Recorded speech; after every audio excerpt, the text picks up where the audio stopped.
Morning students. Last video में second question discuss किए जो स्टेटमेंट वाले क्वेश्चंस थे। Now we will discuss exercise 3.7 option exercise है। ऐसा कोई भी एक्सरसाइज नहीं जिसको हमने स्किप करना है छोड़ना है, क्योंकि बोर्ड क्लास है, हर एक एक्सरसाइज हर एक टॉपिक इंपॉर्टेंट है। क्लियर? 3.7 एक्सरसाइज है, ऑप्शन जरूर है, हमने जरूर करनी है इसको। और फर्स्ट क्वेश्चन क्या है, एज ऑफ टू फ्रेंड अनी एंड बीजू। दो फ्रेंड है अनी और बीजू, उसकी एज का डिफरेंस कितना है 3 इयर्स। तो यहां से लेट कर लिए, let age of Annie is equal to x year और age of Biju is equal to y year. दोनों के आपस में फ्रेंड है, दोनों की एज का डिफरेंस कितना है, इनका डिफरेंस कितना है 3 ईयर। क्लियर? अब हमें ये नहीं पता कि अनी बड़ा है या बीजू बड़ा है, बीजू बड़ा है। चेक कर लेंगे कि इसको अभी स्टेटमेंट रीड करके कि कौन बड़ा होगा, क्योंकि यहाँ पे दो फ्रेंड की एज का डिफरेंस गिवन है, बट ये मेंशन नहीं कि कौन बड़ा है, अनी बड़ा है या फिर बीजू बड़ा है। क्लियर? उसके बाद लिखा अनी फादर धर्म। जो अनी के फादर है Dharam is twice as old as Ani, मतलब अपने सन की एज का वो ट्वाइस है। मान लो उसकी सन की एज 5 है तो धर्म की एज क्या होगी 10 रहेगी। तो यहाँ से धर्म जो है उसके अली के फादर है, जो धर्म की एज क्या होगी, यहाँ से धर्म इज इक्वल टू, इसका मीनिंग इक्वल ट्वाइस किसकी एज का, अली की एज का। अली की एज कितनी है x, तो क्या आ जाएगा यहाँ से 2x। क्लियर? अली की एज x से तो उसके फादर की एज कितनी आ गई, दैट इज 2x। ये धर्म की एज आ गई जो उसके फादर थे यानी कि। क्लियर? उसके बाद Biju is twice as old as a sister Cathy. Biju is twice as old as sister Cathy, as old as sister Cathy. Clear? तो यहां से बीजू की एज कितनी है, बाई इसका मीनिंग इक्वल, ट्वाइस का मीनिंग 2 टाइम किसकी एज का, कैथी की एज का। कैथी की एज पता नहीं है तो क्या आएगा कैथी एज। क्लियर? बीजू की एज को मैंने बाई ऐड कर लिया, बाई ऐड किया था, इसका meaning equal twice as old as the sister Kathy, मतलब जो कैथी है उसकी सिस्टर है, तो यहां से कैथी की एज क्या आएगी बाई बाय 2। क्लियर? हमारे पास यहाँ पे सबकी एज आ गई, बीजू की सिस्टर की एज भी आएगी, अनी के फादर की एज भी आएगी, अनी की एज हमने ऐड कर ली, बीजू की एज भी हमने ऐड कर ली। उसके बाद क्वेश्चन में लिखा है the age of Kathy and Dharm difference by 30 years. The age of Kathy and Dharm by 30 years. जो कैथी है और जो धर्म है उनकी एज का डिफरेंस कितना है, that is 30 years. Difference by 30 years, उनकी एज का डिफरेंस कितना है 30 इयर्स। अब यहाँ पे कौन बड़ा होगा, उसकी कैथी बड़ी होगी या फिर धर्म बड़ा होगा, क्योंकि यहाँ पे धर्म के अली के फादर है, तो अपने यहाँ पे क्या होगा, धर्म की एज क्या होगी ज्यादा है, मतलब धर्म जो है वो बड़ा है, तो कैथी क्या है उसकी सिस्टर है, मतलब दो फ्रेंड आपस में, जो कैथी है उसके फ्रेंड की सिस्टर है और जो धर्म है वो उसके फादर है। मतलब यहाँ से पता लगा कि ये धर्म जो है वो कैथी से बड़े है। तो धर्म की एज कितनी थी 2x, तो क्या आएगा 2x माइनस कैथी की एज कितनी है by by 2 is equal to 30 years. Clear? यहाँ से क्वेश्चन ये कि मैंने 2x को पहले क्यों रखा, 2x को पहले मैंने इसलिए रखा क्योंकि यहाँ पे जो धर्म है धर्म के उसके फादर है, यानी कि इसलिए धर्म की एज क्या होगी ज्यादा होगी। क्लियर? बट हमारा भी क्वेश्चन ये रह गया कि दो फ्रेंड की एज का डिफरेंस 3 इयर्स है। क्वेश्चन यहाँ पे ये है, ये नहीं पता लगा हमें कि अनी बड़ा होगा या फिर बीजू बड़ा होगा। तो यहाँ पे दोनों केस ले सकते हैं, x minus y is equal to 3 भी ले सकते हैं और y minus x is equal to 3 भी ले सकते हैं, क्योंकि हमें नहीं पता कि कौन बड़ा है। x minus y is equal to 3 लूंगा तो अनी की एज ज्यादा है, y minus x is equal to 3 लूंगा तो बीजू की एज ज्यादा है। अब इस इक्वेशन को हमारे पास 3 इक्वेशन बन गई, first equation, second equation and ये थर्ड इक्वेशन। फिर इसको सिंपलीफाई कर देते हैं, पहले एलसीएम ले लेंगे, इसका क्या आएगा c2 और यहाँ पे क्या आएगा 4x minus y is equal to 30 और 2 वहां जाके मल्टीप्लाई हो जाएगा, तो क्या आएगा 4x minus y is equal to 60। ये हमारे पास सेकंड इक्वेशन आ गई, इसको थर्ड इक्वेशन नाम दे दिया। क्लियर? अब यहाँ पे हमारे पास 3 इक्वेशन मिल गई, फर्स्ट सेकंड एंड थर्ड, क्योंकि जो फर्स्ट और सेकंड इक्वेशन है वो दोनों एक ही स्टेटमेंट से इन्वॉल्व हुई है, जो ये हमारे पास स्टेटमेंट थी। तो हम क्या करेंगे, उसको सॉल्व करते हैं। सॉल्व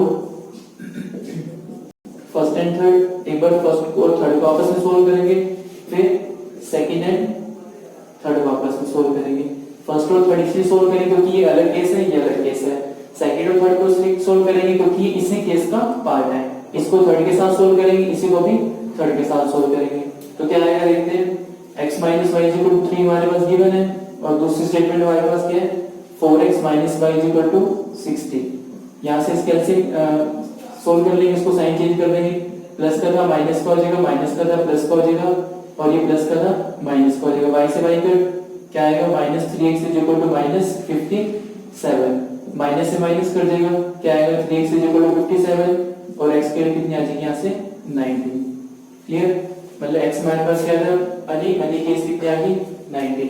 इसको यहाँ पुट कर देंगे तो क्या आएगा 19 minus y is equal to 3, और minus y is equal to 3 minus 19, तो क्या आ जाएगा यहाँ से, that is minus y is equal to minus 16, minus से माइनस कर देगा तो y is equal to कितना आ गया 16 आ गया। मतलब अनी की एज 19 आ गई और बीजू की एज 16 आ गई। अब सेकंड और थर्ड को आपस में सोल्व करते हैं। अब मैं इस इक्वेशन को ऐसे लिख सकता हूँ, minus x plus y is equal to 3। कुछ भी नहीं करा, मतलब माइनस एक्स को मैंने पहले लिख दिया, वाई को मैंने बाद में लिख दिया। क्लियर, और दूसरी इक्वेशन मेरे पास क्या थी, 4x minus y is equal to 60। Clear, अब यहाँ पे y से y कट हो रहा है, साइन चेंज करने की जरूरत नहीं है, तो क्या आएगा 3x इज इक्वल टू 63, और x की वैल्यू कितनी आ जाएगी 21। क्लियर, तो x की वैल्यू यहाँ पुट कर देंगे तो क्या आएगा y minus 21 is equal to 3, और y की वैल्यू कितनी आ जाएगी 24। क्लियर, और यहाँ पे अब ये देखो दोनों की एज का डिफरेंस 3 है, बट कंडीशन ये है कि यहाँ पे बीजों की एज ज्यादा है। इन दोनों में एज का डिफरेंस क्या है 3 है, बट कंडीशन क्या है कि अनी की एज ज्यादा है। क्वेश्चन में कहीं भी मेंशन नहीं किया गया किसकी एज ज्यादा है, अनी की एज ज्यादा है फिर बीजों की एज ज्यादा है, इसलिए इसके दोनों आंसर पॉसिबल है। 19 और 16 भी पॉसिबल है, और 21 और 24 भी पॉसिबल है। ये अनी की एज है, ये बीजू की एज है, ये अनी की एज है, ये बीजू की एज है। इस कंडीशन में अनी की एज ज्यादा है, इस कंडीशन में बीजू की एज ज्यादा है। क्लियर,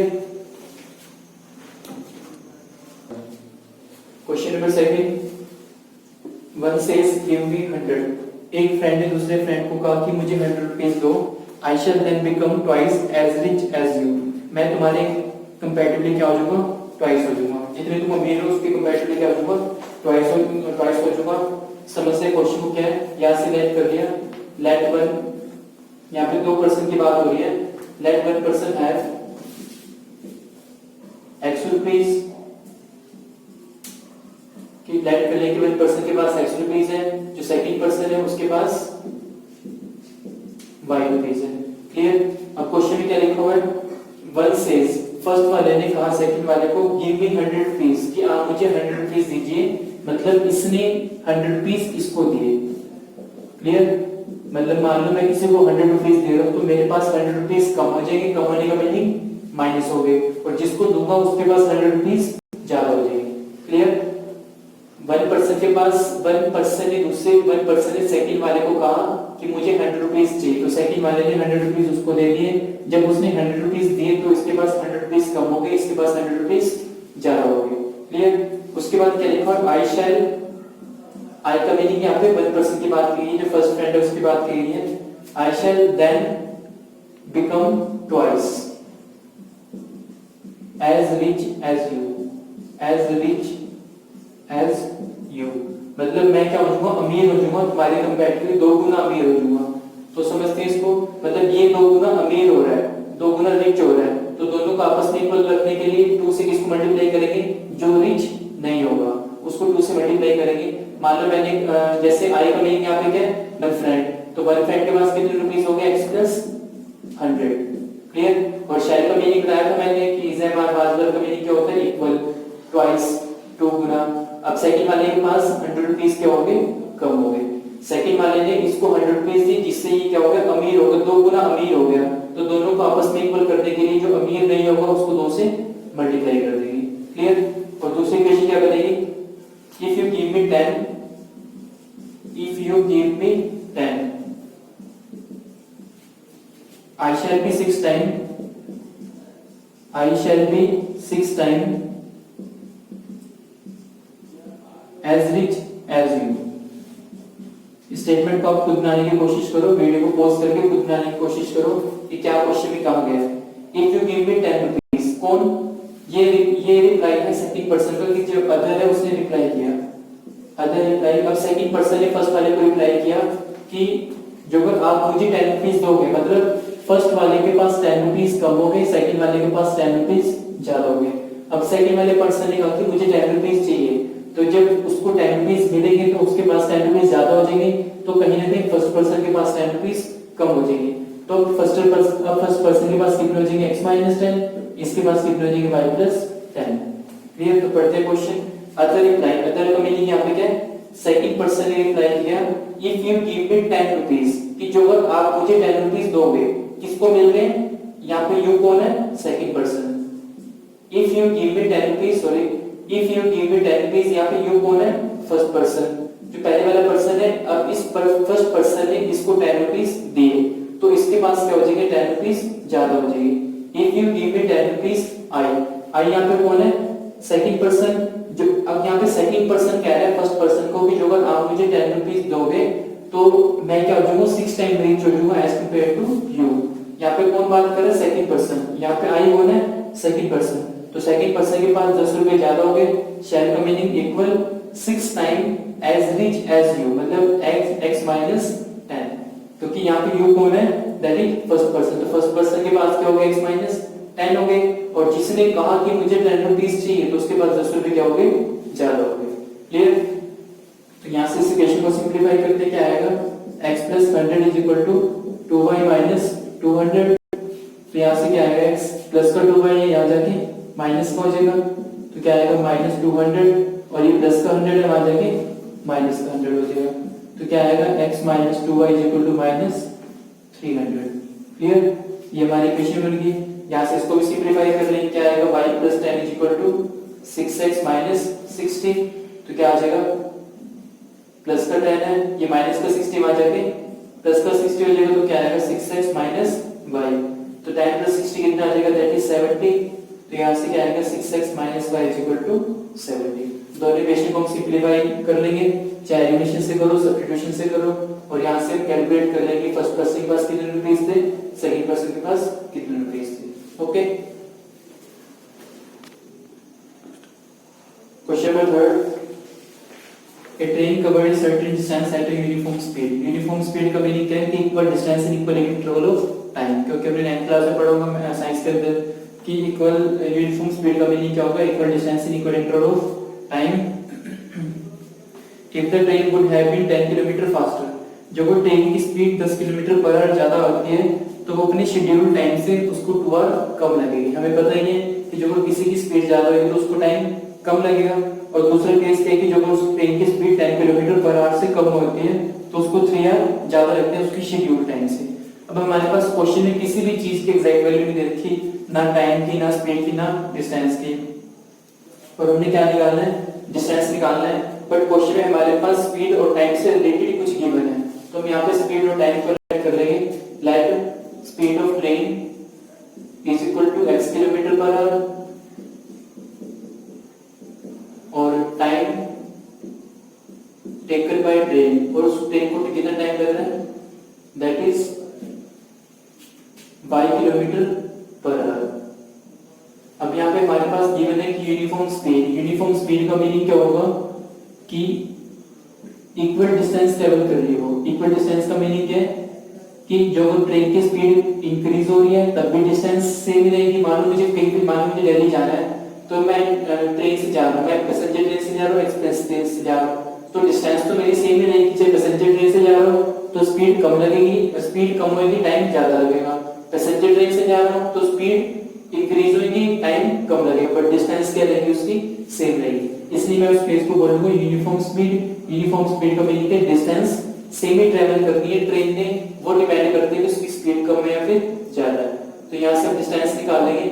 डिस्टेंस का फॉर्मूला क्या होगा, स्पीड अपॉन में टाइम, और यहाँ से हमारे पास डिस्टेंस कितनी है निकालनी है, और स्पीड x है और टाइम कितना है y। क्लियर? तो यहाँ से हमारे पास क्या आ जाएगा, यहाँ से फॉर्मूला कैसे लगा दिया हमने, speed is equal to distance upon में टाइम फॉर्मूला होगा। तो यहाँ से क्या आएगा, distance upon time is equal to speed. तो यहाँ से डिस्टेंस अपॉन में टाइम, टाइम के हमारा बाई स्पीड के एक्स, तो क्या आएगा d is equal to x by kilometre. Clear, यहाँ से हमारे पास डिस्टेंस आ गई एक्स बाई किलोमीटर। अब क्वेश्चन में क्या लिखा हुआ है, if the train would have been 10 kilometre per hour faster, जो वो ट्रेन की 10 किलोमीटर पर आवर स्पीड ज्यादा होती है, मतलब पहले एक्स की कितनी हो जाएगी x प्लस 10, ऐसा करने से उसको 2 आवर कम लगते हैं, तो y माइनस 2, बट डिस्टेंस क्या रहेगी, सेम रहेगी। ये हमारा क्या है, स्पीड है, ये क्या है, टाइम है। जब स्पीड को टाइम से मल्टीप्लाई करूंगा तो मेरे पास क्या आएगा, दैट इज डिस्टेंस आएगी। क्वेश्चन में क्या गिवन है, जब वो उसकी स्पीड 10 किलोमीटर पर आवर ज्यादा होती है, ऐसा करने से उसको 2 आवर कम लगेगी, बट डिस्टेंस क्या रहेगी, सेम रहेगी। तो यहाँ से क्या इक्वेशन बनेगी, x प्लस 10 इंटू में y minus 2 is equal to d, d क्या है, डिस्टेंस। तो क्या आएगा, इसको तो मल्टीप्लाई कर देंगे, x को y से करेंगे x y आ जाएगा, x को 2 से करेंगे माइनस 2x, 10 को y से करेंगे 10y, और 10 को माइनस 2 से करेंगे माइनस 20, और हमारे पास डिस्टेंस ये बने कितनी, दैट इज xy।